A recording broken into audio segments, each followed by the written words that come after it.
오늘 은혜 받으실 말씀은 출애굽기 25장 1절에서 9절까지의 말씀입니다. 출애굽기 25장 1절에서 9절까지의 말씀 우리 미미 집사님이 대독해 주시겠습니다. 여호와께서 모세에게 말씀하여 이르시되 이스라엘 자손에게 명령하여 내게 예물을 가져오라 하고 기쁜 마음으로 내는 자가 내게 바치는 모든 것을 너희는 받을지니라. 너희가 그들에게서 받을 예물은 이러하니 금과 은과 녹과 청색 자색 홍색 실과 가는 배의 실과 염소 털과 붉은 물 들은 수장의 가죽과 해달의 가죽과 조각목과 등유와 관유에 드는 향료와 분향할 향을 만들 향품과 호마노며 애복과 흉패에 물릴 보석이니라. 내가 그들 중에 거할 성소를 그들이 나를 위하여 짓되 무릇 내가 내게 보이는 모양대로 장막을 짓고 기구들도 그 모양을 따라 지을지니라. 아멘. 네, 우리 아멘 한번 하겠습니다. 말씀 읽을 때마다 우리 아멘 해주시기 바랍니다. 할렐루야.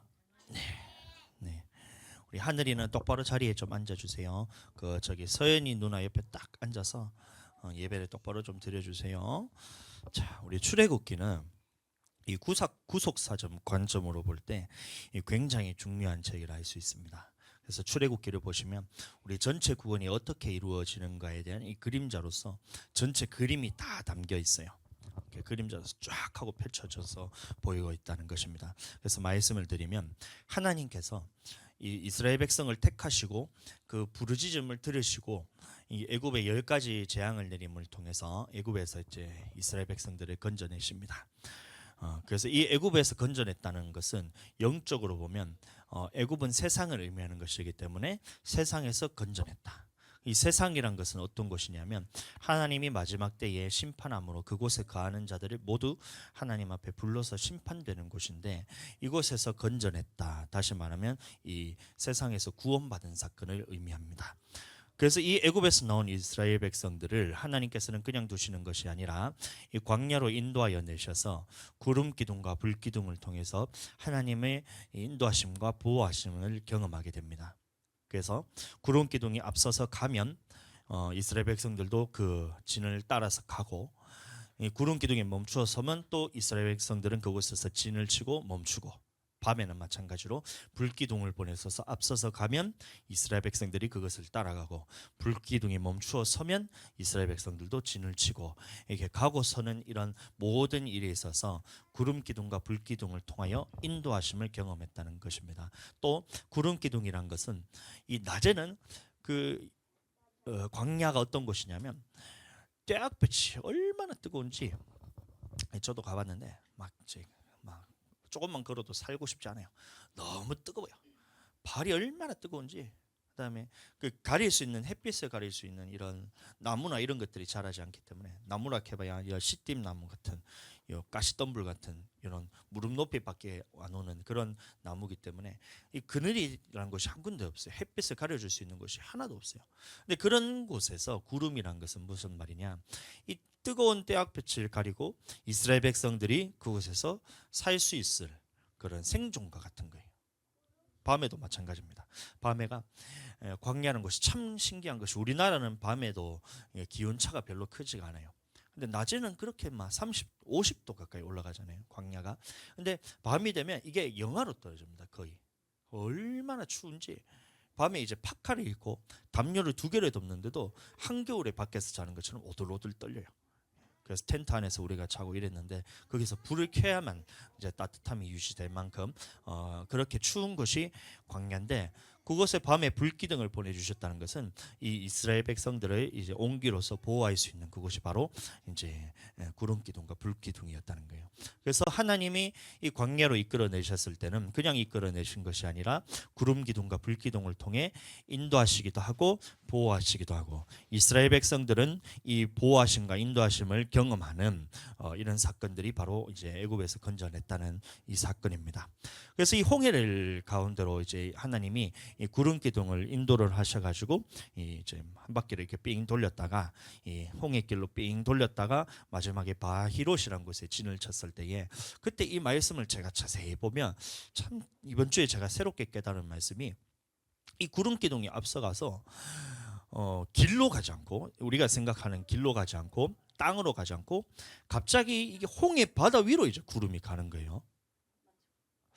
참 이때 말씀을 제가 생각을 들었는 게, 야, 그렇다면 이 이스라엘 백성들은 어떻게 했어야 되냐?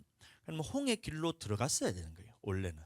근데 구름은 그쪽으로 인도를 하는데 이스라엘 백성들은 홍해 길을 보니까 이게 바다잖아요. 그러니까 그곳으로 들어가기 주저하고 이 바히롯이라는 곳에 딱 진을 치니 그제서야 애국 군대가 뒤쫓아온다. 이것을 제가 이제 말씀을 새롭게 깨달은 거예요.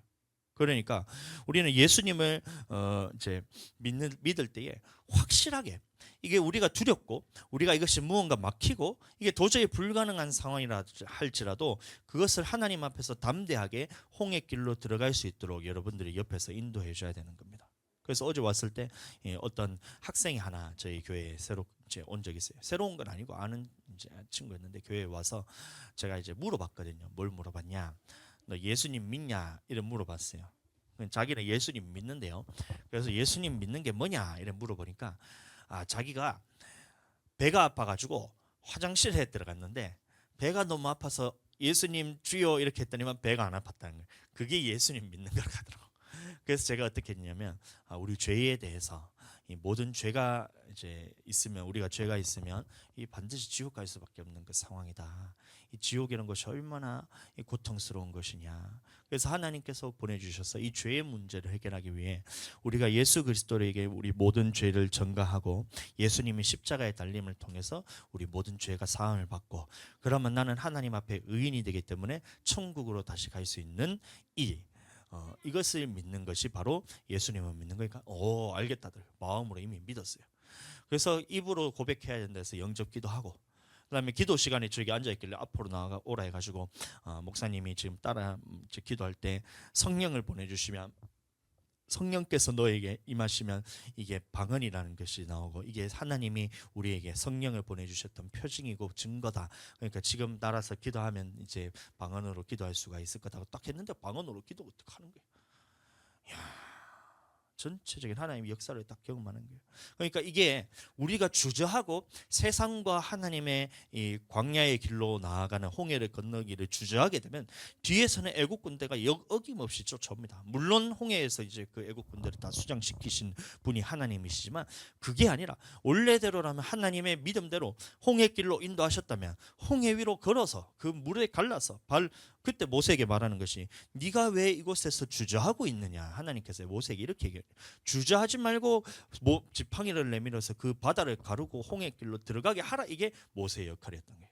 주저하니까 뒤에서 쫓아온다. 그렇다면 우리는 예수 그리스도를 믿는 부분에 있어서 확실하게 뒤를 돌아보지 않고 세상과 하나님을 우리가 고민하지 않도록 그걸 도와줘서 확실하게 예수님 믿는 것이 가장 이것이 좋은 길이 행복한 길이다. 완전한 길이고 주님 앞에 영원히 구원받는 길이다 해서 믿는 것까지 확실하게 밀어붙일 때 하나님의 역사는 쉽게 일어나는 것을 제가 어제 또 경험을 했다는 거예요. 이번 주에 또 저기 한주공원 가면 거기 어르신들 계시잖아요. 하이마 저는 이제 그냥 아직까지 때가 아닌 것 같아가지고 말씀을 전할 그 때가 아닌 것 같아 그러고 있는데 이 권사님이 자꾸 저한테 한 말씀 하시라고 계속 한 말씀 하시라 해가지고 어쩔 수 없이 이제 복음을 전하려고 딱 했는데 어르신들이 한 이제 5분 계셨어요. 5분 계셨는데 이 복음을 전하려고 하니까 다 가시는 거예요. 집에 가시는 거예요. 2분 남아가지고 끝까지 복음을 듣고 이렇게 했는데 참 이제 그래서 이렇게 할 때도 마찬가지로 확실하게 예수 그리스도를 믿든지 아니면 이것에서 이제 뒤로 돌아서지 않고 주저하지 않고 예수 그리스도를 영접시키는 부분에 있어서 그렇게 했는데 안 들으면 어쩔 수 없는 거예요. 그러나 예수님 앞에 기도하고 우리가 주님 앞에 기도하고 그렇게 복음을 전할 때는 역사가 있을 것이라 생각합니다. 근데 이번에는 안 됐어요. 다음에 가면 또 하는 거예요.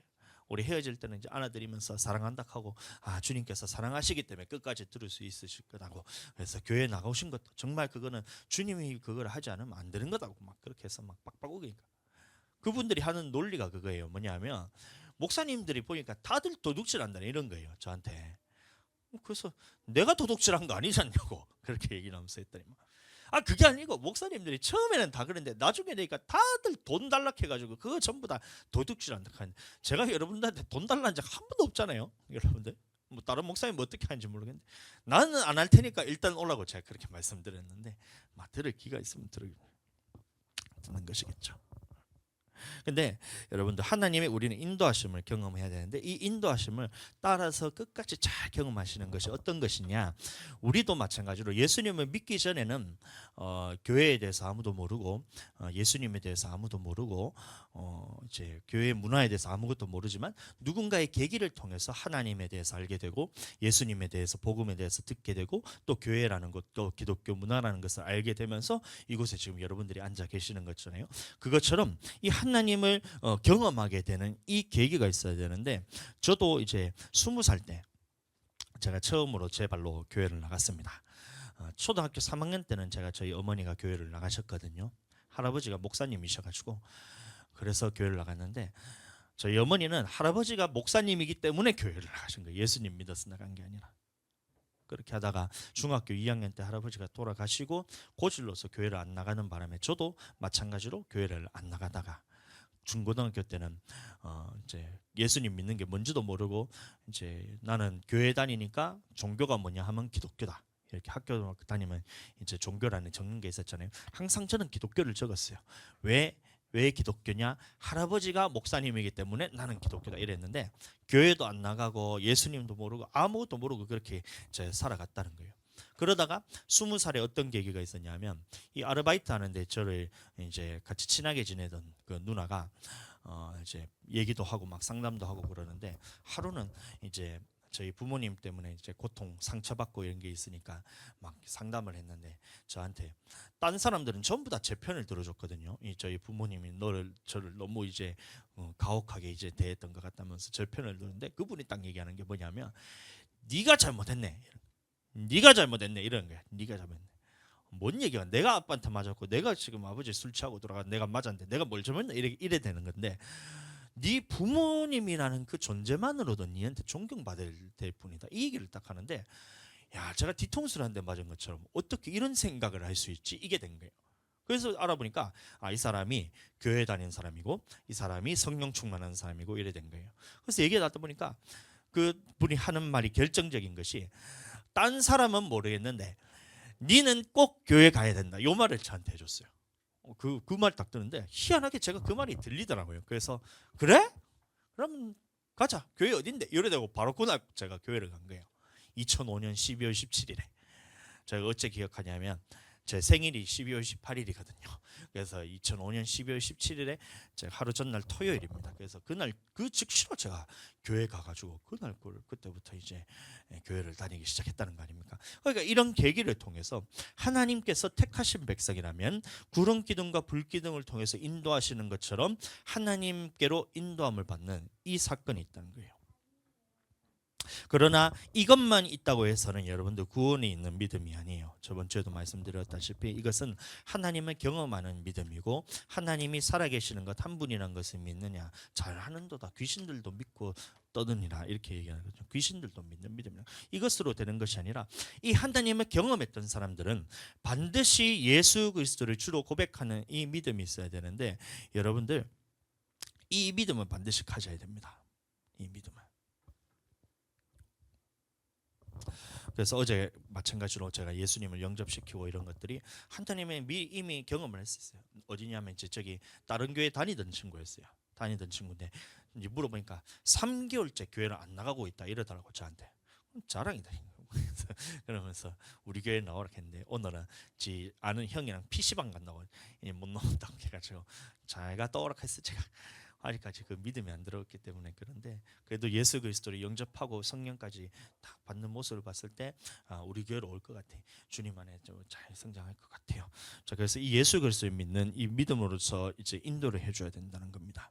그러면 이 예수님을 믿는 믿음으로 끝나냐? 그것도 아니에요. 하나님께서는 이 이스라엘 백성들을 홍해길로 인도하고 하신 다음에 홍해를 건너게 하셨다 했어요. 그럼 이것을 고린도전서에 보시면 우리 조상들이 다 바다에서 침례를 받고라는 말로 하고 있는데, 이 침례를 받았다는 말이 무슨 말이냐면 오늘날로 말하면 예수님을 믿었다는 겁니다. 예수님을 믿는 사람에게 침례를 주는 것이기 때문에, 그럼 믿은 것으로 끝나냐? 그것이 아니라 홍해를 건너자마자 곧바로 가는 곳이 어디냐면 마라라는 곳으로 갑니다.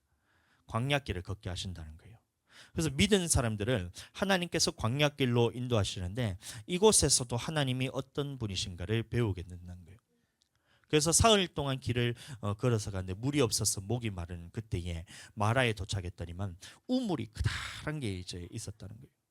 근데 그곳에 보니 물이 써서 마시지 못하겠더라 이런 말이 있습니다. 그 쓴물이라는 말이 무슨 말이냐면 이 독이라는 얘기입니다. 독이 있는 물이라서 마시지 못하는 물이라서, 이것을 처음 하나님께서 인도하신 이유가 왜 그러시냐? 이 교회로 인도함을 받았다고 다 끝나는 것이 아니라 우리가 이 교회 생활을 하는 동안에 문제와 인생의 문제와 사람과의 문제도 어떤 문제든 이런 쓴물을 만나게 된다는 것인데, 이 쓴물을 해결해 주시는 분이 하나님이시란 것을 우리에게 보여주시기 위해서 이곳으로 인도하셨다는 거예요. 그래서 어떻게 하셨냐? 모세가 하나님께 부르짖었더니 하나님께서 한 나무를 지시하심에 그 나무를 던졌더니 그 물이 달게 되었더라 이런 말하고 있어요. 다시 말하면 오늘 이것은 하나님을 경험한 사람들이 교회에 나와서 예수 그리스도를 믿고 교회에 나왔을 때에, 광야가 교회라는 것이거든요. 사도행전 7장 38절에 보시면 광야 교회라 말하고 있기 때문에 광야 생활이 교회 생활을 했다는 거예요. 그럼 이 광야 생활을 하는 동안에 너희가 만나는 이런 쓴물을 내가 어떻게 해결해 주겠다라는 이 하나님의 말씀인 거예요. 그래서 첫 번째로 주님 앞에 우리 부르짖을 때에, 이게 무슨 말이냐? 하나님 앞에 기도로서 부르짖을 때에, 두 번째 하나님께서 지시한다는 말은 무슨 말이냐? 이 성경에 기록된 말씀대로 우리에게 말씀하신 것을 찾으라는 얘기인 겁니다. 그래서 우리가 인생에 있어서 만나는 문제들, 부부간에 있는 문제도 이 성경 안에서 어떻게 해결받을 수 있는가, 자녀와의 관계도 마찬가지로 문제가 있을 때 어떻게 해결받을 수 있냐, 내가 사업하는 문제, 인생의 모든 문제들의 해답이 이 성경에 들어있기 때문에 이 성경을 통해서 하나님께서 지시하는 것을 찾으라. 그 다음에 찾은 대로 던지라는 말은 그대로 행했더니 이 모든 문제들이 해결되더라. 이것을 하나님께서 우리에게 보여주는 거예요. 이걸 예수님이 뭐라 말씀하셨냐? 구하라 그러면 구할 것이요, 찾으라 찾을 것이요, 두드리라 그러면 열릴 것이다. 이렇게 말씀하신 것이, 우리가 문제를 만났을 때 주님 앞에 먼저 구하고 부르짖어서 하யம் 주여 주여 하고 이렇게 부르짖어서 기도를 통해서 구하고, 그 다음에 기도만 했다고 끝나는 것이 아니라 이 성경을 통해서 하나님의 말씀을 찾고, 그럼 이 말씀대로 찾는 것으로 끝나는 것이 아니라 말씀대로 순종할 때에 내에 있었던 모든 문제들, 내게 있는 모든 쓴물들은 해결이 된다. 아멘. 이것을 보여줬던 거예요. 그래서 교회 안에 하나님 앞에 문제 해결이 있고 모든 인생이 풀리는 것이 바로 교회예요. 인생이 풀릴 뿐만이 아니라 내 영혼의 문제까지도, 죽음의 문제까지도, 내가 심판의 문제까지도 해결받는 것이 바로 이 교회라는 것입니다. 아멘. 그래서 그 끝난다는 것이 아니에요. 교회 생활을 하는 동안에 이 하나님이 어떤 분인 것을 다 경험해야 됩니다. 마라를 떠나서 숫곳에 이르고, 숫곳에 떠나서 엘림, 그다음에 신광야, 르비딤, 마사 무리바 르비딤, 이곳으로 인도하시는 동안에 하나님이 어떤 분이신가를 계속해서 경험을 시켜주는 거예요. 어떤 분이신 엘림에 이르렀더니 물샘 12가 정련나무 이런 구로가 있던 거예요. 그래서 부유하게 하시는 분이 하나님이시라는 것도 경험하고, 광야라는 곳이 척박한 곳에 아무것도 나지 않는 곳인데 주님 그곳에서도 물샘 12이라는 것은 이 유목하는 생활에게는 이거는 이제 재산이거든요. 이게 얼마나 많으냐에 따라서, 물샘이 많으냐에 따라 부가 부유한가 가난한가가 거기서 결정되기 때문에 물샘 12이라는 것은 얼마나 하나님이 큰 부유함을 주셨는가를 이게 이제 경험할 수 있는 곳이 바로 교회라는 것입니다.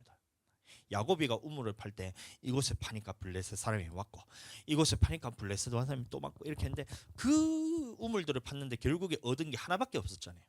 근데 그 하나를 가지고도 모든 이 짐승들이 다 마시면서 부유하게 되는 이것을 경험했는데, 12개나 주신 것을, 그것도 광야에서 주셨다는 것은 하나님의 능력이 얼마나 대단하냐. 이곳 아무것도 우리가 먹고 살 것이 없는 광야에서도 주님께서 부유함을 허락해 주시는 곳이 바로 이제 광야는 교회라는 곳이라는 것입니다. 아멘.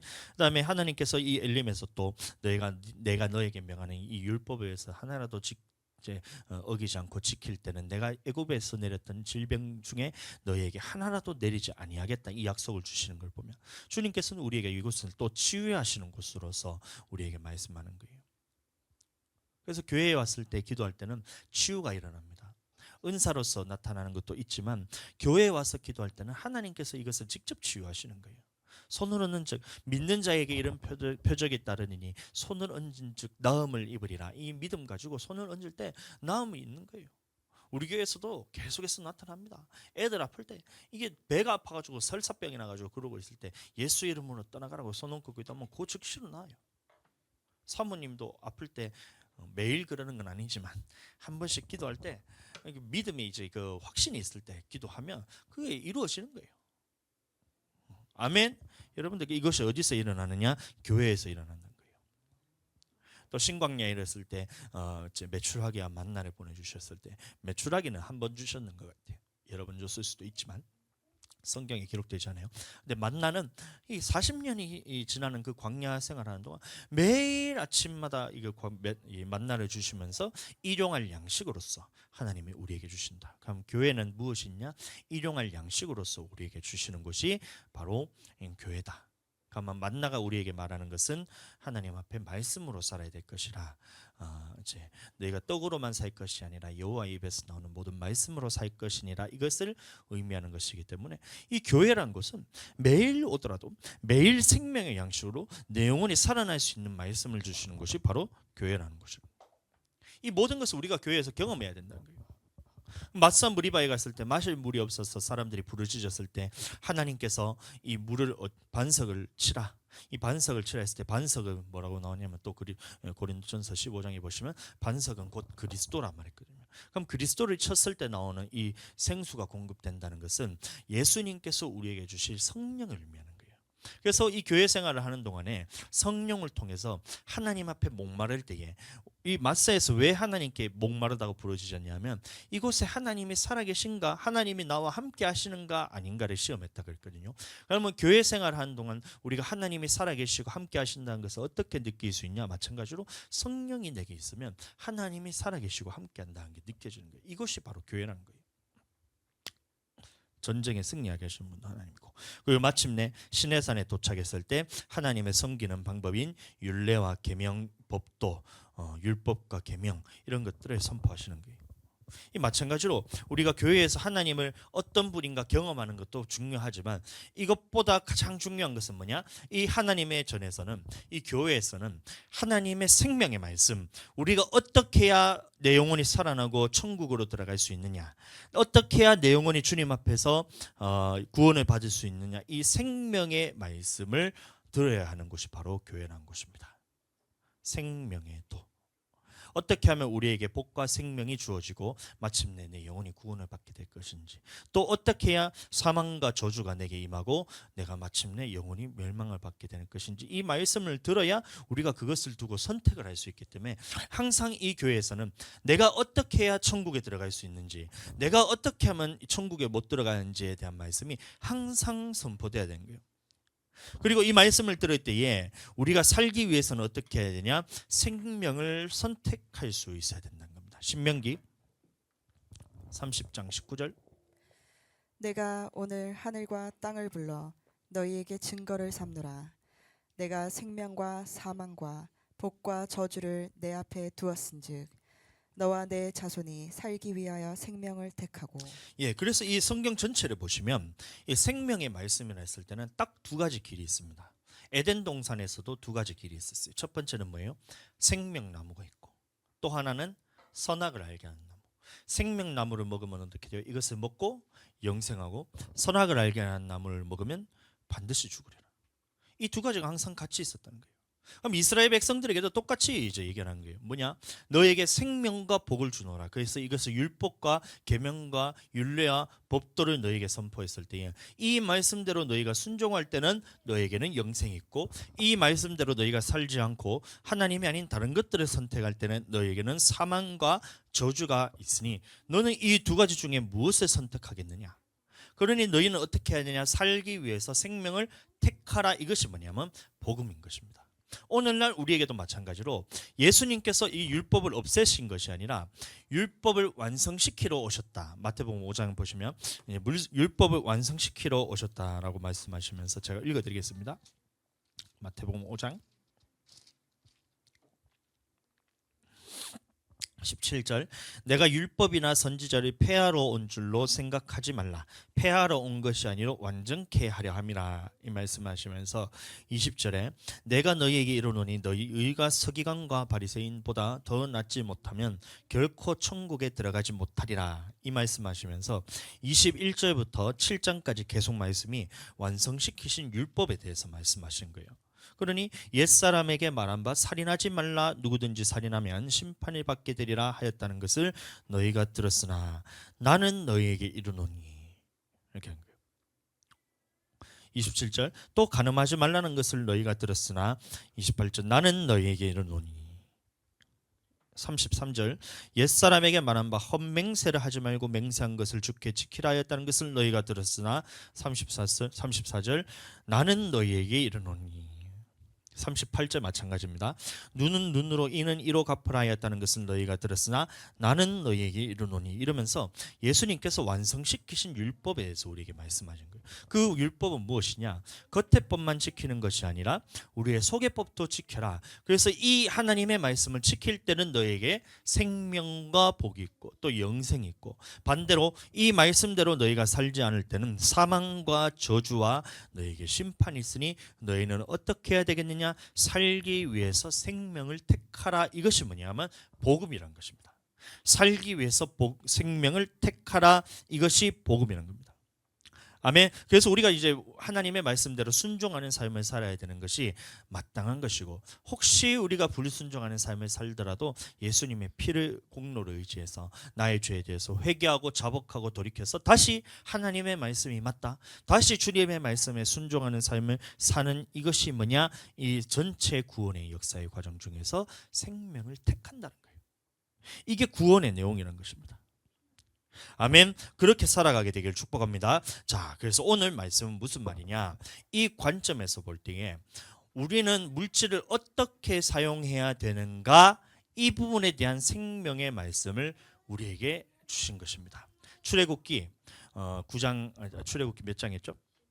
예, 제일 처음에 25장 1절부터 9절까지의 말씀이 어떤 말씀이냐면, 물질에 있어서 너희가 어떻게 사용해야 되느냐, 이 물질에 있어서 너희가 영생을 얻기 위해서, 생명을 얻기 위해서, 복을 얻기 위해서 이게 너희가 어떻게 물질을 사용해야 되느냐, 이 부분에 대한 말씀이니 여러분들 이 말씀도 생명으로 들을 수 있게 되기를 예수님 이름으로 축복합니다.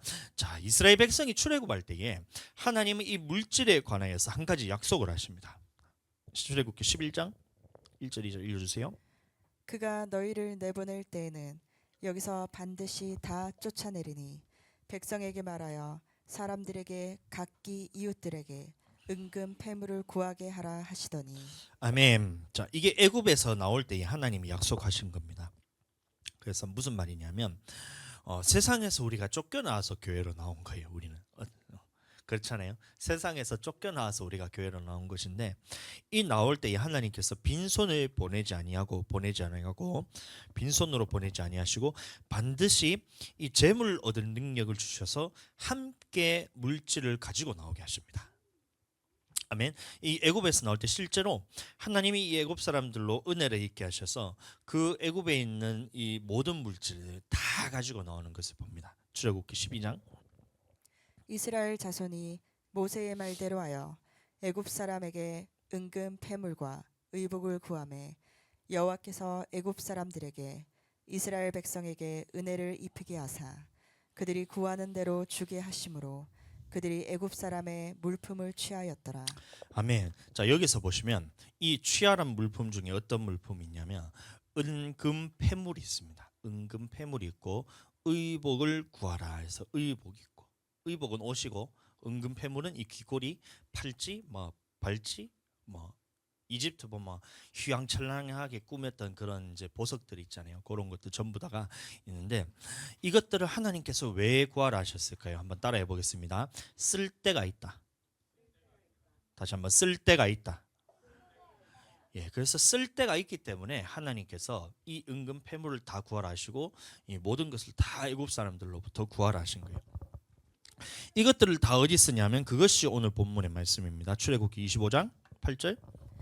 내가 그들 중에 거할 성소를 그들이 나를 위하여 짓되. 예, 이 성소를 짓기 위해서 하나님께서 이 모든 물질들을 다 가지고 오라 했던 거예요.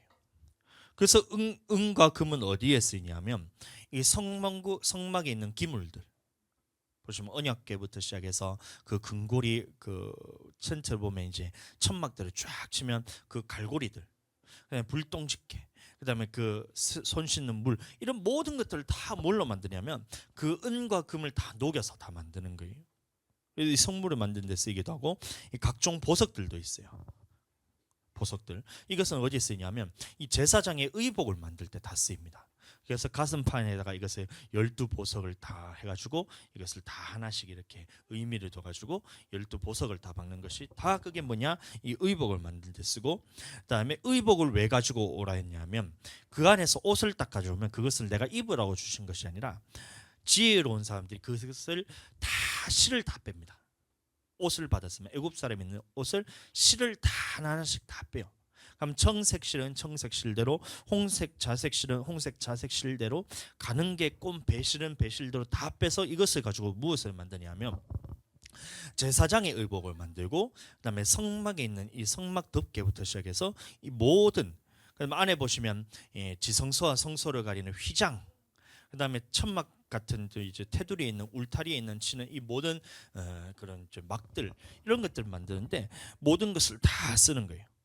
염소 털과 붉은 물들인 수량의 가죽, 해달의 가죽 이런 것들도 다 이게 뭐냐면 성막을 덮는 덮개로 다 쓰이는 거예요. 조각목도 마찬가지로 하나님께서 왜 조각목을 갖고 오라 했냐 말이에요. 생각해 보시면 나올 때 이거 갈 길이 멀잖아요. 40년을 광야에서 뺑뺑이를 해야 되는데 그냥 가벼운 것만 들고 오라 하면 되는데 왜 이 나무 덩어리를 이렇게 들고 오라 말이에요. 왜 그러냐면 쓸 데가 있어서 가져오라 했는데 다 무엇을 만들기 위해서 가져오라 했냐면 성소를 만들기 위한 재료로서 이 모든 것들을 다 가지고 나오라 했던 것입니다. 그래서 우리도 하나님께서 이 세상에서 건져내실 때에 반드시 그냥 보내는 것이 아니라 이 세상으로부터 물질을 주셔서 이 물질로서 가지고 나오게 하시는데 이것을 가지고 가장 먼저 써야 할 곳이 어디냐면 바로 성소, 솔로몬 때는 성전, 오늘날로 말하면 교회입니다. 교회를 위해서 써라는 거예요. 근데 참 희한한 사람들이 있어요. 오늘날 보면 이 교회에 대해서 생각하기를 구약에 있었던 성전이 없어졌기 때문에 예수님이 온 이후로부터는 이 교회가 없어졌다 이렇게 생각하는 사람들이 있어요. 건물로서 교회가 없어졌다 말합니다. 그래서 그 사람들이 말씀을 근거로 드는 것이 뭐냐, 우리 몸이 성전이라 했기 때문에 이제 교회라는 곳에 나가지 않더라도 내 몸이 성전이라 했기 때문에 어디서나 드려도 하나님께서 예배 받으신다 이렇게 말하고 있어요. 또 이제 요한복음에 보시면 너희가 이 산에서도 말고 예루살렘에서도 말고 아버지께 예배 드릴 때가 오나니 곧 이때라. 너희가 아버지께 예배 드릴 때는 영과 진리로서 예배 드린다 이 말을 하니까 하나님 앞에 신령과 진정으로 예배 드리니까 마음이 중요한 것이지 장소가 중요한 것이 아니다 이래 생각하는 사람들이 있어요. 여러분들 그건 성경에 대해서 한 번도 쳐다보지 않은 사람들이에요. 들으시면 안 돼요. 왜 그러냐면 신령과 진정이란 말이 무슨 말이냐면 신령이라는 말이 헬라어로는 푸뉴마입니다. 푸뉴마 들어보셨어요? 이게 무슨 말이냐면 성령입니다. 성령. 그러니까 오늘날 우리는 예배를 어떻게 드려야 되냐? 성령 안에서 드려야 되고, 진리라는 말은 무슨 말이냐면 아버지의 말씀대로만 드리는 것이 진리예요. 그래서 진리와 신령과 진정으로 예배 드리라는 말이 네 마음대로 마음을 다해서 드리라는 것이 아니라 하나님의 말씀대로 성령 안에서 예배 드리라는 말이지 아무 곳에서나 예배 드리라는 말이 아니에요. 그러면 진정으로 예배드리려면 예배를 어떻게 드리라는 이 말씀을 성경 전체에서 찾으라는 거예요. 그럼 예배는 언제 드려야 되느냐? 어디서 드려야 되느냐? 무엇을 드려야 되느냐? 어떻게 드려야 되느냐? 왜 드려야 되느냐? 이걸 성경 안에서 찾으라는 거예요. 그러면 예배를 어디서 드리라는 것이 아무 곳에서나 드리지 말고 내가 네게 택한 곳에 나가서 드리라는 것이 성경 전체의 말씀이라는 거예요. 구약의 성전은 없어졌죠. 그러면 사흘 만에 예수님께서 다시 세우신 성전이 있잖아요. 그러면 이 성전이 뭐냐면 예수님의 몸된 교회를 의미하는 겁니다. 교회. 그럼 오늘날 이 건물로서 교회도 의미하는 것인데, 또 사람들이 말하기를 초대교회에서는 건물로 모이지 않았고 가정에 모여서 예배드렸다. 그러니 건물을 크게 짓는 것은 잘못된 거다. 그러니 가정에서 예배드려야 하는데, 이 말을 하는데 왜 가정에 모였냐면 예루살렘 교회에 핍박이 있었다는 거예요. 베드로가 이제 처음에 교회를 세웠을 때는 예루살렘 교회에 5천 명이 모였습니다. 4천 명이 5천 명 이상 모였어요. 처음에 복음을 전할 때 5천 명이고 그 다음에 4천 명, 이렇게 막 1,000명 단위로 사람들이 회심을 하고 돌아오니까 이 사람들이 다 어디 모였냐면 예루살렘 성전에 모여서 다 함께 예배를 드렸어요. 그런데 왜 이 사람들이 다 뿔뿔이 터졌냐면 이 예루살렘 교회에 핍박이 있으니까 사람들이 이제 공공연하게 예배를 드릴 수가 없는 거예요. 그래서 어떻게 하냐면 가정별로 다 숨어서 예배 드리니까, 그렇기 때문에 가정교회가 생긴 거예요. 그래서 오늘날 가정교회, 뭐 소그룹 교회, 교회는 작아야 된다, 막 12명 이상 되면 안 된다, 다 작아야 된다, 이런 말이, 왜 그런 말이 나오면 이 초대교회에 문제 생기는 원인에 대해서 생각하지 않고, 그래서 초대교회가 다 가정에 모여서 예배드리니까 가정교회가 옳은 걸 줄 알고 그렇게 생각해서 잘못 생각하고 있는 겁니다. 어리석은 거예요. 지금도 아프리카 같은 데 가잖아요. 거기는 예배를 어떻게 드리냐면 이 도시 전체가 예배를 드립니다. 상상이 안 되죠. 그 영상을 보면 아프리카 차를 한 30분을 타고 이렇게 쭉 갑니다. 예배 드리러 간다 하면서 이 브이로그 같은 걸 찍잖아요. 그러면 예배 드리러 간다 하면서 주일날 이 영상을 쭉 찍는 거예요. 그러면 거리도 쭉 찍어요. 그러면 사람들이 다 뭐하냐? 다 예배 드리러 가고 있어요. 그 옆에 보면 이 문을 연 곳이 하나도 없어요. 왜냐하면 다 교회 가기 때문에 주일날 뭘 사질 않는 거예요. 그러니까 교회 문을 닫아래, 상가 문 닫은 거 보이시죠? 하면서 다 보이는데 30분 내도록 가는데, 그 얼마나 그 차를 타고 멀리 가겠냔 말이에요. 30분을 차를 타고 가는데 그 가는데 연대가 한 것도 없어요. 모여서 예배드리는 모습 감사한데, 몇 명이 모이냐면 100만 명 단위로 모입니다. 도시 전체가. 김해 인구가 지금 53만 명이거든요. 시중에서는 두 번째 큽니다. 우리나라에서. 그럼 김해 시 인구 2배만한 교회가 있어요. 너무 신기하죠. 그 어떻게 하냐면 건물 안에 다 들어갈 수가 없으니까 전체 울타리를 쳐가지고 교회를 삼아서 그 안에 막 온만 게 다 있어요. 교회 안에 놀이동산이 있는 거 봤어요? 상상도 못하겠죠. 교회 안에 놀이동산이 있어요. 막 뱅글뱅글 돌아가는 거 있잖아요. 그런 것도 있고, 그다음에 이거를 다 교회를 이제 그 전력을 공급을 해야 되니까 이거를 전력을 다 그거를 이제 국가에서 땡겨서 쓸 수가 없으니 교회 안에 발전소가 있어요. 발전소가, 화력 발전소가, 교회 화력 발전소, 넓은 마음 교회 화력 발전소가 있어요. 거기 가면 막 그렇게 예배드리고 있어요. 그럼 그 사람들한테 가서 교회 큰 거는 잘못된 거다, 12명씩 다 짜갈라서 집에서 예배드려 하면 그 사람들이 그걸 받아들이겠냔 말이에요. 그런데 왜 우리나라에서는 왜 자꾸 이게 교회를 크면 안 된다 이렇게 얘기하는 거예요? 잘못됐다는 겁니다. 성경적이지 않다는 거예요. 인도에도 보시면 이 매주일 도시 전체가 예배드리는 곳이 있습니다. 네팔 쪽에 조금 가시다 보면 거기 이름이 자꾸 생각 안 난다. 잘 기억이 안 나는데 그 선교사님이 하셔서 PPT로 쭉 보여주시면 되는데, 거기도 예배드리는데 한 번 예배드리는데 30만 명씩 예배드립니다. 3만 명만, 우리나라에서는 3만 명만 예배드려도 초대형 교회라 그러는데 거기 가면 명함도 못 내밀어요. 막 30만 명은 돼야 이제 대형 교회 이렇게 쳐주지, 100만 명 돼야 대형 교회지, 뭐 3만 명 이런 뭐 어디 코딱지만 아니 개척교회 이런 개척교회 하면 3만 명 열애되는 거예요. 그러니까 보세요, 이 교회는 여러분들 그 크기가 중요한 것이 아니라 중요한 게 뭐냐면 본질로서 영혼을 구원하고 하나님의 말씀만을 선포하고 성령의 능력으로서 말씀에 순종하게 하는 곳이 교회인데, 여러분들 모여서 예배드리지 않으면 도대체 성도들이 교제하라는 말은 도대체 어떻게 우리가 순종할 수가 있냔 말이에요. 고린도전서 1장에 보시면 너희를 불러서 교적케 하시는 하나님은 미쁘시나니 이런 말씀이 나오는데, 그러면 모여서 우리가 교회 안에 성전 교회가 건물이 없다면 도대체 우리가 예수님 이름으로 모여서 어디에 모여야 되냐, 이거에 대해서 해답이 안 나오잖아요. 모순이 생긴단 말이에요. 날마다 모이기를 힘쓰라.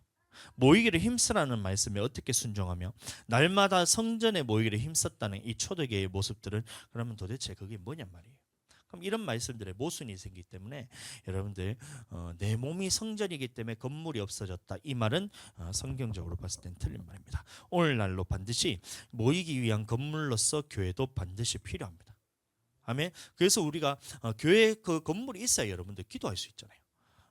권사님도 맨날 힘들어가지고 얘기하는 게 집에서 기도를 하고 싶은데, 크게 부르짖어 기도하고 싶은데 사람들이 좀 시끄럽다고 층간 소음악 때문에 막 이제 얘기를 해가지고 기도를 못 하겠다 이렇게 하면, 그러니까 교회에 나와서 기도해야 되는 거예요.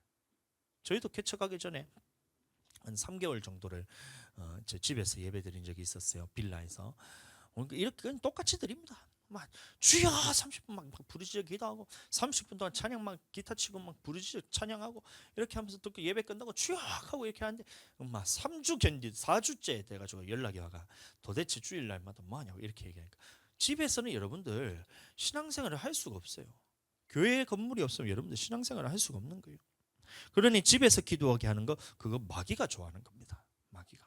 마태복음 21장 13절, 그들에게 이르시되 기록된 바 내 집은 기도하는 집이라 일컬음을 받으리라 하였거늘 너희는 강도의 소굴을 만드는도다 하시니라. 아멘. 그러니까 내 집은 기도하는 집이다, 이 말씀은 뭐냐, 교회는 기도하는 곳입니다 말이란 거예요. 그럼 내 몸이 성전이다, 이 말만 있다면 그러면 우리는 어디 모여서 기도해야 된다는 거예요. 그럼 내 몸 어디에 모여서 기도하냔 말이에요. 이 모순이 된다는 거거든요. 그러니까 이 말에 대해서는 여러분들 들으면 안 되고, 반드시 건물로서의 교회도 있다. 그리고 이 교회를 위해서 우리가 먼저 물질을 사용할 때 이 우선순위를 여러분들 먼저 두시고 그의 나라와 그의 의를 위해서 우리가 쓸 때에 하나님의 뜻대로 사용할 수가 있다는 것입니다.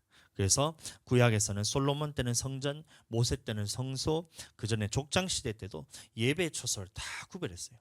아브라함도 보시면 이제 어디죠? 상수리 나무 안에 마무리 상수리 나무 안에서 그곳에 모여서 하나님을 만났을 때 그곳에 돌단을 쌓고 하나님의 예배드리는 초소를 삼아서 그렇게 했던 것이고, 야곱이도 이제 베델에서 하나님을 만났을 때 그곳을 기념하여 돌단을 쌓고 그곳을 정해서 하나님 앞에 예배드리잖아요.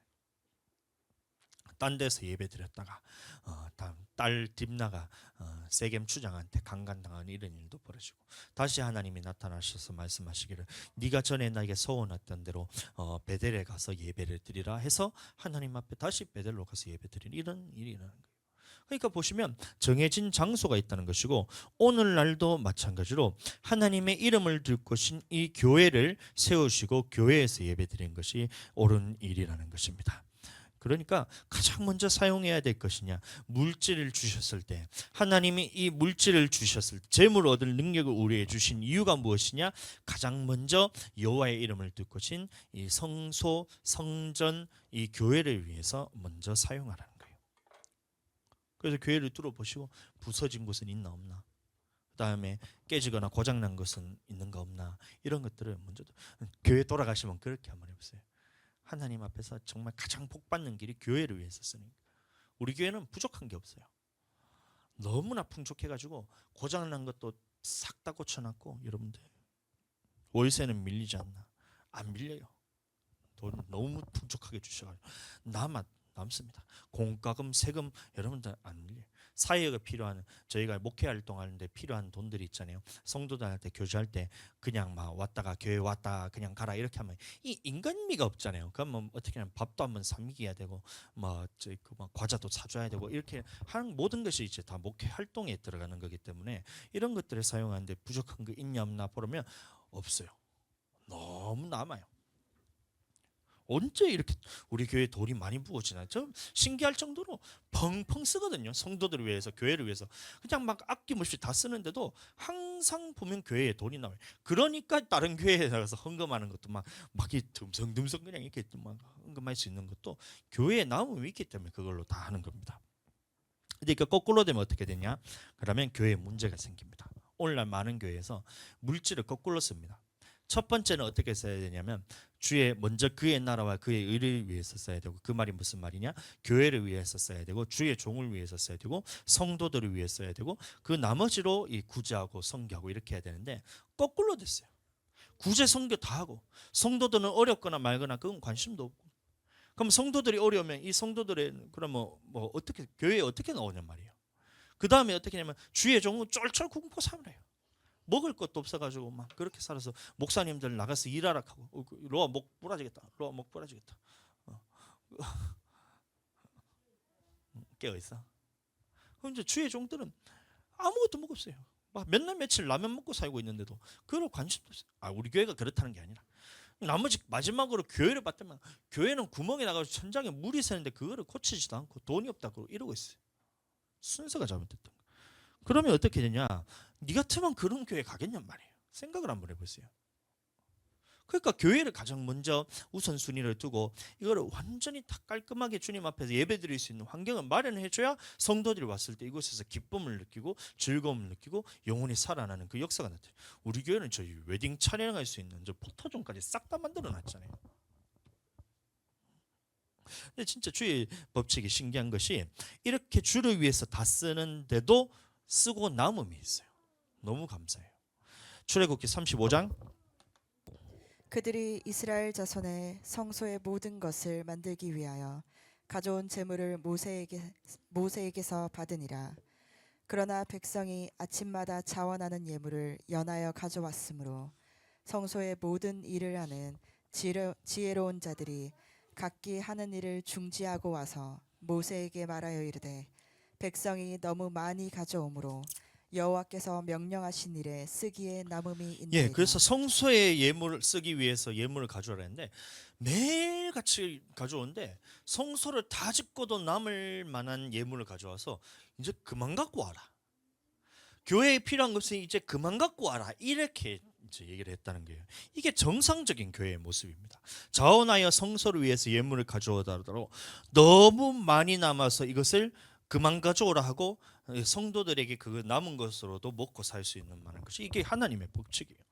그래서 이 성소를 위해서 먼저 써야 되고 오늘날도 교회를 위해서 먼저 쓸 때는 백성들이 쓰고 남음이 있습니다. 근데 이게 거꾸로 되잖아요. 사람들이 생각하기를 교회 조금 어렵더라도 내가 먼저 먹고 살아야지 하면서 주님의 성전을 교회를 안 채우잖아요. 그럼 어떤 일이 일어나냐면 교회도 어려움이 생기고 그 백성도 하나님 앞에 물질에 대해서 막혀버리기 때문에 그 성도도 어렵게 돼요. 너무 신기하죠? 거꾸로일 것 같잖아요. 교회는 안 드리고 내가 내 먹을 거 먼저 챙기면 나는 부유하고 교회는 조금 어려워지면 그래도 나는 먹고 사니까 괜찮을 것 같잖아요. 근데 하나님의 법칙이 그게 아닌 거예요. 주의 성전을 주님의 전을 먼저 채우지 않으면 하나님께서 너에게 주는 이 모든 물질도 재물 얻을 능력을 내게 주셔야 되는데 이것까지도 빼앗아 가겠다는 것이 하나님의 말씀인 거예요. 이 성소를 위해 쓰지 않고 백성들이 먼저 썼던 사건이 있어요. 보겠습니다. 아론이 그들에게 이르되, 너희의 아내와 자녀의 귀에서 금고리를 빼어 내게로 가져오라. 모든 백성이 그 귀에서 금고리를 빼어 아론에게로 가져가매 아론이 그들의 손에서 금고리를 받아 부어서 조각칼로 새겨 송아지 형상을 만드니 그들이 말하되, 이스라엘아, 이는 너희를 애굽 땅에서 인도하여 낸 너희의 신이로다 하는지라. 아멘. 이게 무슨 말이냐면 원래 이 하나님의 물질을 다 주신 이유가 성소를 짓기 위해서 하나님의 뜻대로 사용하기 위해서 그걸 다 주셨는데 이것을 주님의 뜻대로 사용하지 않고 자기 뜻대로 썼더니 그것이 금송아지가 됐다는 거예요. 그래서 우상숭배라는 것이 뭐 금송아지나 구약에 있는 바알이나 아세라나 아니면 불교에 있는 뭐 불상이나 그것이 우상이 아니라 우상이 뭐냐면 물질에 있어서 하나님 앞에 먼저 드려져야 할 것을 내 마음대로 사용할 때 그것이 우상이 되는 거예요. 우상. 골로새서 3장 5절. 그러므로 땅에 있는 지체를 죽이라. 곧 음란과 부정과 사욕과 악한 정욕과 탐심이니 탐심은 우상 숭배니라. 그래서 탐심이 우상 숭배라는 거예요. 하나님의 것을 내 마음대로 쓰는 것이기 때문에 우상 숭배라는 것입니다. 그 저희가 예전에 결혼하고 난 다음에 부사역자 생활할 때에 결혼하고 나면 축의금이 남잖아요. 그게 한 이제 200 몇십만 원 남은 적이 있었어요. 근데 참 그때 아이러니하게도 교회 월세가 밀렸다는 광고를 담임 목사님이 한 거예요. 교회 월세가 밀려 있다 광고를 하는데 제 마음에 이 월세에 대해서 우리가 어느 정도 부담을 감당을 해야 되겠다 싶어서 제 마음에 50만 원 정도를 제가 생각하고 있었어요. 근데 그때 사모님하고 무슨 얘기를 했냐면 아까운 마음이 들면 그거는 이기기 위해서는 더 엎어서 드려야 된다. 제가 그 말을 사모님한테 얘기를 했거든요. 왜냐하면 아까운 거 그대로 들면 계속해서 마음은 지잖아요. 근데 엎어서 더 주게 되면, 더 드리게 되면 마귀가 주는 마음보다 나는 더 훨씬 더 이기는 것이기 때문에 그 말을 사모님하고 나눴는데 사모님이 그때 아까운 마음이 들었는 거예요. 그래서 사모님이 어떻게 했냐면 50만 원 말고 100만 원 드리자 이렇게 된 거예요. 근데 제가 그 말에 딱 듣는데 아까운 마음이 저한테 드는 거예요. 나는 50만 원 하자 했는데 100만 원이니까 50만 원치가 아까운 거예요. 그래서 어떻게 했냐면 결국에는 결론을 내는 것이 우리 축의금 들어왔는 거 다 드리자 이래 된 거예요. 그게 무슨 돈이었냐면 생활비였거든요. 우리가 써야 될 생활비로서 이제 그 보니까 계산을 해보니까 한 석 달치 우리가 살 수 있겠더라고요. 아꼈으면 70만 원씩 정도 제가 생각하니까 석 달치 정도를 생활비로 쓸 수 있겠다 싶었는데 그거를 그냥 주님 앞에 다 드리자 하면서 그대로 성전에다가 그냥 월세 헌금이라고 탁 하고 저희가 드렸어요. 그럼 우리는 재산이 빵. 석 달치 우리가 이제 부사역자니까 돈을 안 벌잖아요. 돈을 안 버는데 매주 대전까지 올라갔다 오고 이렇게 차비도 보면 이제 들고 먹고 살아야 되는데 돈이 하나도 없는데 어떻게 사용해야 되나 하는데 그런 거 신경 안 쓰고 다 드렸어요. 참 신기하게 지금까지도 안 굶고 잘 먹고 살고 있어요. 돈이 없으면 어떻게 살까 싶은데 누가 어떻게 갖다 주는지 먹을 게 집에서 떨어지지가 않아요. 우리 목사님들 중에 그 지방의 목사님들 중에 농담식으로 목사님 식사하셨어요? 가면 예 먹었습니다. 가면 소고기 이렇게 물어보거든요. 우리 집에 카메라 달았는가? 뭐 맨날 저희 소고기 먹고 살고 있어요. 진짜로 누가 주는지 모르겠는데 떨어지지가 않아요. 그 집에 고기가. 그것도 다 드리면 어떻게 살까 싶었는데 싹 다 드렸더니 어떤 일이 벌어졌냐면 교회 성도들이 성전 건축에 대한 마음이 확 부어지면서 성전 건축을 했는데 어떤 건축을 했냐면 지금 울산에 가시면 높은 뜻 교회라고 있어요. 높은 뜻 교회. 건물 12층짜리를 건축을 했어요. 12층짜리. 별로 안 놀리시네. 12층짜리 건물이. 성도가 많은 것도 아니고 30명에서 30명밖에 안 되는데 건물을 12층짜리 건물을 올렸어요. 70억 건물을 올렸어요. 70억 건물을 30명에서. 근데 성도들도 다 형편이 고만고만하거든요. 근데 그 건물을 지금 올려서 목회를 지금 목사님 잘 하고 계시잖아요. 보세요. 근데 심은 것은 200만 원인데 이 200만 원 그 심었던 것을 통해서 우리 교회 건축을 할 때 제 통장에 여전히 돈은 거의 막 163원밖에 없었어요. 제가 163원. 근데 그 돈을 주님 앞에 심었던 것이 그것이 하나님께서 갚아주시는 것이 이 교회 건물 전체 다 하고 우리가 사택까지 주님께서 주셔가지고 1억 3천 정도 들었습니다. 저희가 사택까지 다 해서. 근데 이 돈이 어디서 나냐? 참 하나님의 법칙이 심은 대로 거둔다는 것이 주의 성전을 위해서 교회 건축하는 데 있어서 우리가 다 심었던 내게 있었던 그 돈은 석 달치 생활비였단 말이에요.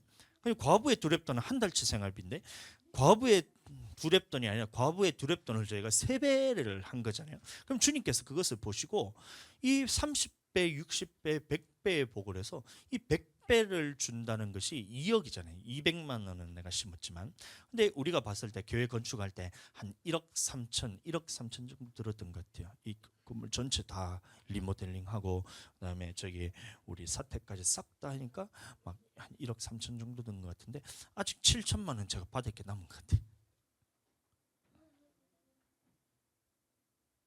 생각입니다. 주님께서 재물 얻을 능력을 주셨다. 그러면 어차피 이 200만 원도 내게 아니고 내가 이것을 다 쓴다 하면 내가 그냥 홀라당 먹고 끝나면 그건 끝나게 되는 것이지만 다 똥되는 거예요. 근데 주님을 위해서 쓰고 주님 교회 섬기는 데 쓰고 건축하는 데 다 드리고 교회를 위해서 다 드리면 일단 나는 물질에 대해서 자유해져 버려요. 내가 뭘 먹고 살 그거 내 걱정이 하나도 안 생기더라고. 그거 내가 갖고 있을 때는 석 달 동안 이걸 내가 뭘 먹고 살지 이 걱정이 생겨요.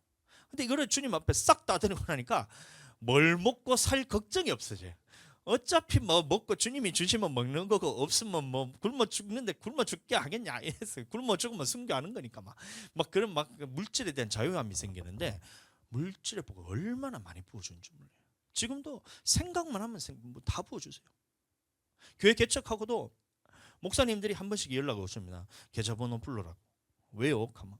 아니 그때 사인을 딱 주시는 게 다른 게 아니고 요새 목회하는데 힘들지 이거는 헌금하지 말고 가족들끼리 뭘 사 먹으라고 이렇게 딱 돈을 주시는 것들이 있어요. 그 돈이 뭐 적게는 10만 원씩 주시는 분들 계시고 많을 때는 한 100만 원씩 주시는 분들도 계세요. 근데 그럴 때마다 좀 헌금이라는 얘기를 안 하면 좋겠는데 제 마음이 헌금이라는 얘기가 나오면 이건 무조건 주님 거다. 이건 거예요. 헌금하지 말라 얘기가 나도 헌금 얘기가 나왔잖아요. 그럼 이건 무조건 주님 거다. 이래서 싹 다 주님한테 그냥 다 드리는 거예요. 지금까지도 그렇게 해왔고 누군가 물질 주면 주님 거. 뭐 우리 교회 우리 집은 이제 통장에 딱 보면 돈이 딱 들어오는 순간 교회로 들어갑니다. 교회 딱 들어오는 순간 다 교회를 그냥 다 헌금해요 저희가. 근데 아직까지도 먹고 사는 거 보니까 야 주님이 너무 신기해요. 맨날 과부의 두랩돈이 하면서 한 푼 두 푼 인색하게 드리는 것을 과부의 두랩돈이 했는데 그게 과부의 두랩돈이 아닙니다. 과부의 두랩돈이란 말은 생활비 전부를 드렸다는 거예요. 생활비 전부. 그러면 적어도 칭찬 들으려면 그 정도는 해봐야지 주님 앞에 칭찬 들을 거 아니에요. 생활비 3배를 저희가 한 번에 드렸는데 주님 앞에 그것이 얼마나 우리 물질로서 저희가 평생을 저희가 하나님 앞에서 어려움 겪지 않고 살 수 있는 그 능력을 제가 받으니까 물질로서 저희가 한 번도 교회에서 어려움 겪어본 적이 없어요. 예를 들어서 뭐 우리가 성탄절 헌금 얼마 하고 싶냐 딱 생각이 들잖아요. 기도하다가 뭐 통장에는 여전히 제가 10만 원 이상 넘어가 본 적이 없어요. 지금도 보면 통장에 보면 막 들어올 때는 이제 이게 돈이 있지만 그대로 교회로 다 빠져나가기 때문에 10만 원 이상 잘 있어 본 적이 없어요. 근데 교회 헌금 얼마 하고 싶냐? 주님 제가 부족하지만 100만 원 하고 싶은데요. 하면 그 100만 원을 채워주세요. 치킨 먹고 싶은데요. 하면 치킨 누가 사주고 이런 것들은 그냥 여사 일이고. 근데 그 성탄절은 괜찮아요. 왜냐하면 이 그 기간이 있잖아요. 준비할 수 있는 기간이 있어서 우리 모은 돈 얼마 또 누가 준 돈 얼마 이게 되는데 신년 감성금이 큰일 납니다. 왜 성탄절에 다 했는데 신년 감성금 이거 드리려고 하면 뭐 한 일주일 만에 그 돈이 생겨야 돼요. 이번 해에 저희가 그래서 한번 시험하는 것처럼 한번 해봤거든요. 성탄절날 다 드리고 난 다음에 신년 감성금 드리고 싶은데 얼마 하고 싶나 기도했는데 100만 원 드리고 싶다 하는 거예요. 생겼을까요? 안 생겼을까요? 그 금액 그대로 채워주는 거예요. 물질에 있어서 주님을 위해서 쓰겠다. 그것을 주님 보시고 물질 얻을 능력을 내게 주셨기 때문에 이 모든 것들 하나님에 있는 모든 물질을 다 내 것처럼 사용하는 거예요. 어려움이 없는 거예요. 그래서 여러분들도 그 복들을 다 받아 누렸으면 좋겠어요. 제가 이번 주 다음 주 제가 광고를 계속하는 이유가 왜 이거를 제가 자신 있게 말할 수 있냐? 하나님이 내게 이것을 주님께서 확실하게 이것을 증거로서 보여주셨다면 우리 성도들은 다 똑같은 이 복을 다 받을 수가 있어요. 주님께 드렸을 때 내가 다시 여러분들에게 줄 것은 없지만 하나님께서 이 마음을 보시고 하나님께서 그 중심을 보시고 심은 대로 거두리라는 이 말씀을 힘입어서 주의 성전을 위해서 주의 종을 위해서 먼저 그의 나라와 그의 의를 위해서 이 물질에 대해서 주님 뜻대로 사용했기 때문에 하나님께서 이것을 갚지 않으신 거 보라. 이거 확실하게 주님께서 얘기하신 거예요. 할 수만 있다면 여러분 다 드리시기 바래요. 적게 드린 거 여러분들 다 드리시길 바래요. 다 드리시길. 통장에 여러분들 200만 원 있다면 그건 숫자에 불과한 거예요. 근데 이거를 내가 쓰면 여러분들 써야지 내게 됩니다. 근데 쓸 때에 내 먹고 사는 거를 위해서 쓰면 그거는 이 땅에 썩어져 갈 것이고 다 똥이 되는 것밖에 안 돼요. 그러나 주를 위해서 쓰고 하나님을 나라를 위해서 쓰고 그의 영광을 위해서 쓰고 하나님 뜻을 위해서 사용하면 주님께서 그 하나님의 말씀대로라면 주님 앞에서는 이게 영생과 상급이 있는 것이고 이 땅에서는 주님께서 반드시 갚아주시되 30배, 60배, 100배로 흔들어 넘치도록 주님께서 갚아주세요. 200만 원 헌금했는데 갚을 때는 주님께서 100배로 하면 2억이잖아요. 2억. 우리 건축할 때, 우리 그 교회 개척할 때 그 주님께서 갚아준 게 지금 보면 한 1억 3천 정도 되니까 아직 7천만 남았어요. 7천만. 예, 뭐 농담식으로 얘기하지만 그 후에도 들어오기만 하면 주님께 다 드리는 거예요. 그럼 얼마나 주님께서 나를 보고 물질을 더 부어주고 싶을까? 이게 주님이 생각할 때마다, 물질에 대해서 생각할 때마다 저는 너무 기뻐요. 너무 감사하고 너무 행복하고, 어렵지 않겠구나, 주님이 갚아주시겠구나. 없더라도, 굶어 죽더라도 이 주님 앞에 다 들어서 굶어 죽으면, 그러면 우리는 순교하는 거고, 주님 앞에 들어갔을 때 상급이 있는데 그것만 해도 감사한데, 하나님이 이 땅에서 먹고 먹이고 입히시고 마시게 하시고 풍요롭게 하시고 싹 다 주시는데 그거를 다 누리면서 살 수 있다? 제가 볼 때는 이거는 보통 남는 장사가 아니에요. 남는 장사가. 로또도 억 단위 로또 되면 여러분들 그거 가지고 막 기뻐가 날뛰잖아요. 이거는 로또는 뭐 몇 천만 명분의 한 명의 꼴로 이제 되는 거지만, 주님의 말씀은 여러분들 하는 대로 되는 거예요. 무조건 100% 응답이 있는 거예요. 그럼 뭐 터무니없는 로또보다 주님 앞에 심은 대로 거둔다는 이 말씀을 붙들고 심을 때 주님께 받는 이것, 기뻐하시면서 드리게 되길 축복합니다. 아멘. 다 드리시게 되길 축복합니다. 다 드리시게, 모두 다 드리시게 되길 축복해요. 저희가 받았던 그 복도 저만 그런 게 아니에요. 저도 누군가를 통해서 들었던 말이거든요. 근데 한 번, 두 번 해보니까 되더라고. 청년 때부터 제가 그러겠어요. 5천 원부터 시작했어요. 제가 7천 원, 5천 원이고. 언제부터 제가 이게 물질이 그렇게 됐냐면, 처음에 교회 갔었을 때 이제 제가 7천 원이 있었습니다. 그게 뭐냐면, 왔다 갔다 차비 1,200원씩 하면 2,400원, 그럼 한 주 살아갈 5천 원 생활비 이랬는데, 주님이 그냥 기도하는데 다 드리라 이런 거예요. 그럼 무슨 1시간 반을 제가 교회를 거리가 차 타고 1시간 반을 거리 갔는데 다 드리라 이게 마음이 와서, 주님 이거 다 드리면 집에 못 가는데요. 이게 된 거예요. 뭐 그러기나 말았기나 담대하게 드렸어요. 뭐 담임 목사님 그때 연락이 오셔가지고, 뭐 집에 자기가 목사님이 저 데려다 주신다 해서 목사님이 차 태워 주시고, 그게 제가 예수님 믿은 지 얼마 안 됐을 때, 한 달 채 되지 않았을 때 다 드리고 났더니만 집에 가는데 전화가 오셔더니만, 외삼촌이 갑자기 연락 오시더만, 야 너 교회 간다며, 이렇게 얘기된 거예요. 얘기 나는 하지도 않는데 저희 어머니가 얘기한 거예요. 교회 간다며. 예 외삼촌 서울 사신 예 외삼촌. 그래, 그 외삼촌이 용돈 보내줄 테니까 용돈 이거 헌금하지 말고 꼭 너 위 필요한 데 써, 이런 거예요. 그때부터 제가 시작된 거예요. 얼마 주셨냐면 50만 원을 주셨어요. 학생 때 그때 50만 원 적은 돈이 아닙니다. 대학생 때인데. 근데 사인이잖아요. 그 돈을 그대로 주님 앞에 싹 다 드렸어요. 눈 하나 깜짝 안 하고 싹 다 드렸어요. 근데 또 연락이 오는 거예요. 이번에 외할머니가 연락 오는 거예요. 외할머니가, 동수야 학교 가는데 힘들지, 고생 많다 그러면서 할머니가 용돈 보내줄 테니까 이거 헌금하지 말고 꼭 네 필요한 데 쓰래, 읽은 거예요. 야, 말 좀 하지 말지. 그걸 진짜 말 안 하고 하면 내가 알아서, 어련히 제가 잘 알아서 쓸 것 같은데, 헌금하지 말고 꼭 이거 네 필요한 데 써래. 어떻게 했겠어 제가. 이때부터 시작된 거예요. 그 다음부터는 일할 때마다 월급 이런 거, 여러분들 제가 먹고 사는 거 필요 없다, 주님 앞에 있는 거 다 드린다, 다 드렸어요. 월급 들어오면 통장에 딱 찍고 다 헌금.